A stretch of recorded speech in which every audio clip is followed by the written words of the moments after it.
Dans cette vidéo, je vais te dévoiler mes 3 étapes magiques, mes 3 étapes essentielles, mes 3 étapes cruciales, fondamentales que je respecte pour réussir mes analyses techniques en trading. D'accord? Alors, si tu es trader débutant, si tu es trader intermédiaire qui galère un peu avec l'analyse technique, qui cherche à parfaire son analyse graphique, eh bien, tu ne trouveras pas mieux que cette vidéo. Et surtout, reste bien jusqu'à la fin parce qu'à la fin, je vais prendre 2 ou 3 paires sur les indices synthétiques de Wade pour pouvoir faire une mise en situation. Let's go. Prêt.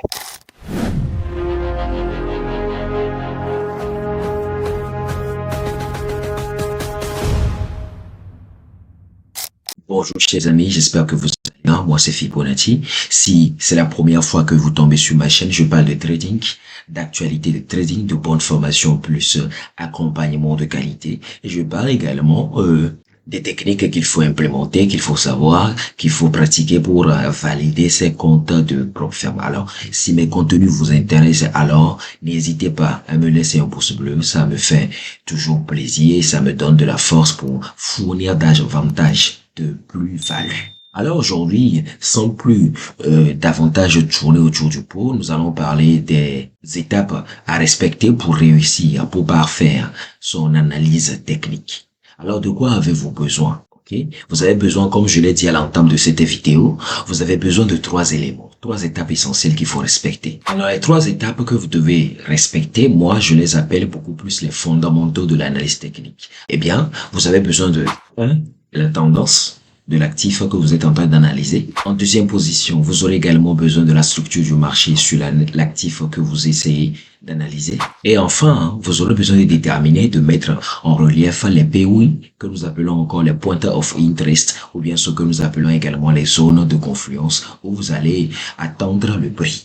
Mais avant de continuer, sachez que si vous recherchez une formation en trading de qualité, une formation sérieuse qui vous offre un accompagnement de 1 an après la formation théorique, eh bien, les inscriptions pour la prochaine vague de formation en ligne, en groupe, viennent d'être lancées. La date, c'est le 1er mars au 30 avril 2025. Nous ferons 2 mois pour les débutants et nous ferons 1 mois pour les intermédiaires.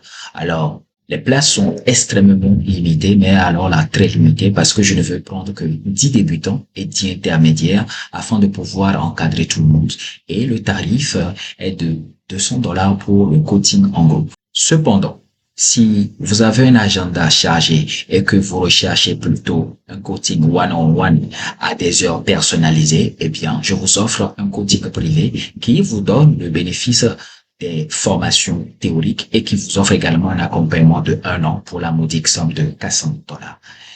Allez, on se retrouve de l'autre côté pour la suite de la vidéo. Premier élément, la tendance. Alors, si vous savez pas ce que c'est que la tendance, alors que vous êtes trader débutant ou bien trader intermédiaire, eh bien, j'ai fait assez de vidéos sur les manières, d'accord, sur les façons de déterminer la tendance sur un actif financier. Mais pour rappel, étant donné que la répétition est toujours pédagogique, la tendance, c'est lorsque le prix va dans une certaine direction. Et sur les marchés financiers, vous allez savoir que la tendance, elle est de 3 types. D'abord, la tendance elle est haussière, d'accord? Une tendance haussière, c'est une tendance qui fait des hauts des plus en plus hauts. C'est lorsque l'actif financier est en train de créer des sommets de plus en plus hauts et des creux de plus en plus hauts. D'accord? C'est-à-dire que pour faire simple, c'est lorsque l'actif financier pointe vers le haut. En revanche, la tendance, elle est baissière lorsque le marché fait des bas de plus en plus bas. C'est-à-dire que le marché est en train de perdre de la valeur, perdre du momentum, est en train carrément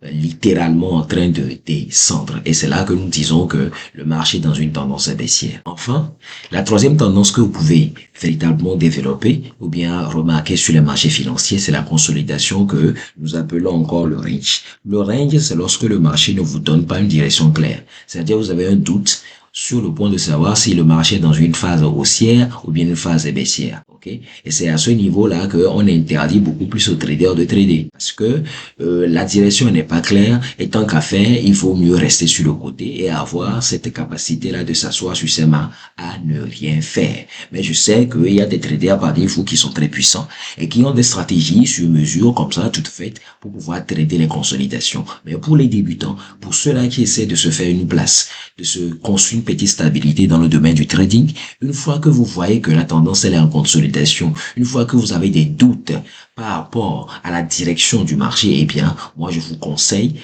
d'amis, conseil de grands frères ou bien de petits frères, si vous voulez, on s'en fout, de rester sur le côté.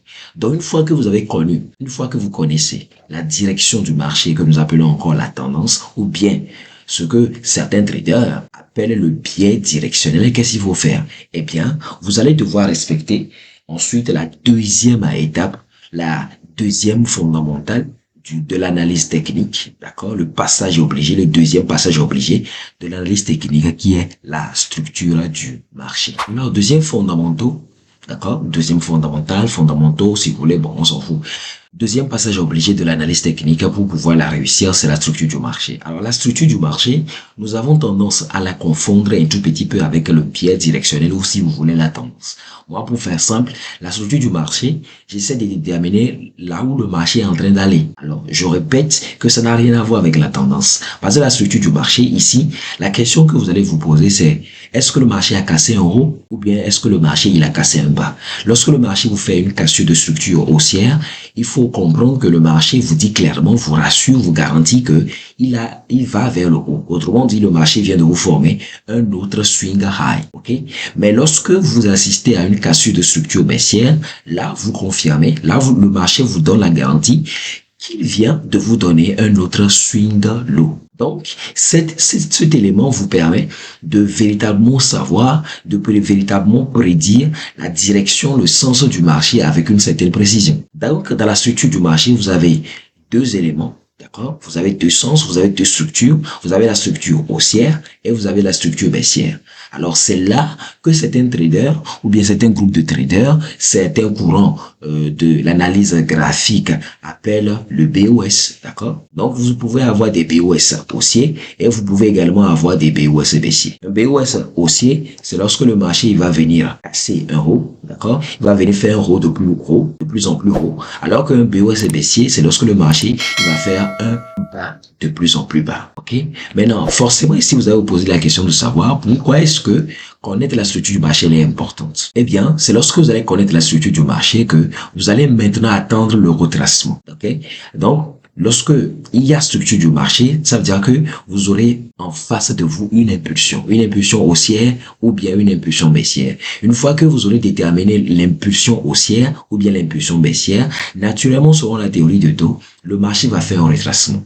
Et c'est lorsque le marché va faire un retracement que vous allez tomber dans la troisième étape de l'analyse technique qu'on appelle la détermination des zones de POI ou bien la détermination de vos points of interest. Alors, la détermination des zones de POI, que nous appelons encore les points of interest, se fait lorsque le retracement commence. Nous avons dit dans la deuxième étape de l'analyse technique que la structure du marché, c'est un BOS. Soit haussier, soit baissier. Nous avons également dit que cette structure du marché-là, c'est également une impulsion, soit haussière, soit baissière. Donc, une fois qu'il y a eu impulsion dans une certaine direction donnée, votre rôle, c'est d'attendre le retracement. Et c'est le début de ce retracement-là qui va vous permettre de déterminer vos zones de POI. Alors, pour déterminer les zones de POI, il y a des gens qui recourent à divers éléments. Il y a des gens comme moi, Fibonacci, qui aiment recourir au Fibonacci pour pouvoir déterminer des zones de confluence. Alors ici,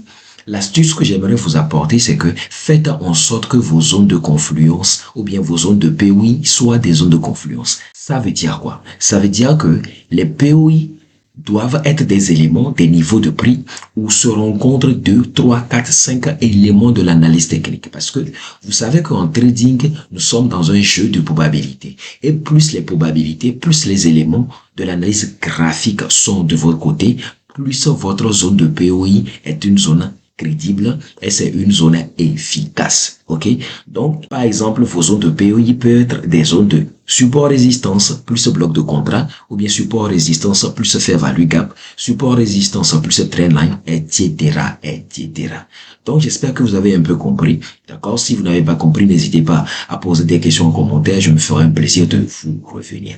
Mais étant donné que je sais que tout ça là est théorique, ben, forcément, vous allez vous poser la question de savoir, ben, si on doit implémenter toutes ces étapes là, comme ça à chaud, comme ça, de façon pratique, d'accord, sur le graphique, qu'est-ce que ça donne? Alors, étant donné que je suis un bon gars, aujourd'hui, une fois n'est pas coutume, je vous amène sur 2 ou 3 paires des indices synthétiques du broker WellTrade. Alors, pour ceux qui ne savent pas qui est le broker WellTrade, ben, écoutez, j'ai déjà fait des vidéos comme ça, ici et là, sur ce broker-là, que je vous laisse découvrir dans les autres vidéos sur ma chaîne. Et pour ceux que le broker intéresse, pour ceux qui veulent expérimenter, hein, bah oui, parce que histoire de ne pas mourir ignorant, bah, je vais vous laisser un lien dans la description pour pouvoir ouvrir vos comptes. Et si vous venez de ma part, le broker, il est un bon gars comme vous, hein, il va vous donner des bonus sur vos premiers dés. Alors, bienvenue sur le graphique du FX volume 20, d'accord, où je vais essayer pas à pas avec vous, hein, de faire l'analyse graphique de cette paire-là. Je commence toujours par le graphique de daily, d'accord, histoire de voir la tendance qui est le premier élément que je vous ai appris. Alors pour le faire, je vais dézoomer le graphique au maximum et essayer de voir dans quelle direction le marché il est en train de pointer. Je peux descendre aussi en graphique linéaire, histoire de voir concrètement ce que ça donne. Alors, à première vue, je vois que le marché est beaucoup plus dans une tendance qui est, si je ne me trompe pas, baissière, parce que nous voyons le marché faire des bas de plus en plus bas, d'accord? Nous avons des sommets qui pointent vers le bas et nous avons des creux qui pointent également vers le bas. Donc déjà ici, en daily, je peux dire que par rapport à la première étape de l'analyse technique, je vois que le FX volume 20 est dans une tendance qui est résolument baissière. Maintenant, forcément, je vais me poser la question de savoir si la tendance elle est baissière. D'accord, qu'en est-il maintenant de la structure? Alors, je rappelle que la structure du marché doit être en droite ligne avec la tendance. Autrement dit, lorsque nous allons descendre beaucoup plus bas, dans les time frames intermédiaires, nous allons chercher des cassures de structure baissière. Alors ici, nous sommes en H4. Nous allons aussi en profiter pour tracer certaines zones de support et résistance. Hein. Nous avons une zone ici. Ok. Et pour tracer les zones de résistance, prenez des zones où le marché il a été allé réagir 2 ou 3 fois. Hein. Donc vous avez une zone comme ça, même si c'est pas très précis. Vous savez, on s'en fout. On n'est pas là pour ça, pour la précision et pour la perfection. Ok, donc vous avez ces zones-là qui est en bas ici. Alors n'essayez pas de trop surcharger vos graphiques, hein, parce que vous risquez de ne plus vous retrouver de toute façon. Donc je vais voir si je peux avoir des points de contact ici. Voilà, j'ai quelque chose comme ça ici. Si je ne me trompe pas, pour celui du bas, je vais laisser. Hein. Voilà. Donc je vois que déjà c'est bon. Donc maintenant ce que je vais aller faire, c'est de déterminer maintenant la structure. Qu'est-ce que ça donne? Je vois que le marché avait fait un haut ici. Nous avions un swing high ici. Nous avions un swing high ici. Et ici, nous avions un swing low. Donc, on aurait comme l'impression que le marché, il essaie un peu de se retourner. Parce qu'il y a une cassure de structure ici. Donc, ce qui fait de ce mouvement-là peut être un mouvement haussier. Donc, qu'est-ce que moi je vais faire? Je vais essayer de tirer mon Fibo pour savoir si là où se trouve le prix, c'est sur une belle zone d'intérêt. Alors, super.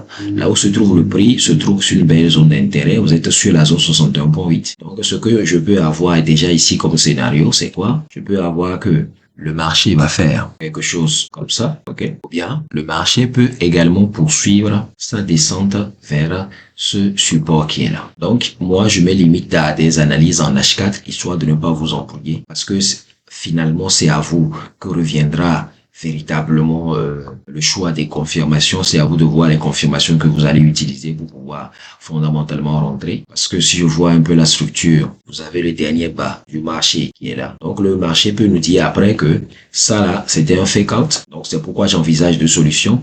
Le marché peut revenir en haut, au moins sur cette zone de résistance qui est là, ou bien cette zone de résistance qui est là. Ok, ou bien poursuivre sa descente pour venir toucher cette zone de support en bas. Donc voilà un peu ce que je pense par rapport à la paire de FX volume enfin. Donc je vais aller prendre une autre catégorie d'actifs sur Welltree pour pouvoir essayer d'implémenter les mêmes étapes de l'analyse graphique. Alors bienvenue sur le marché du flip X1.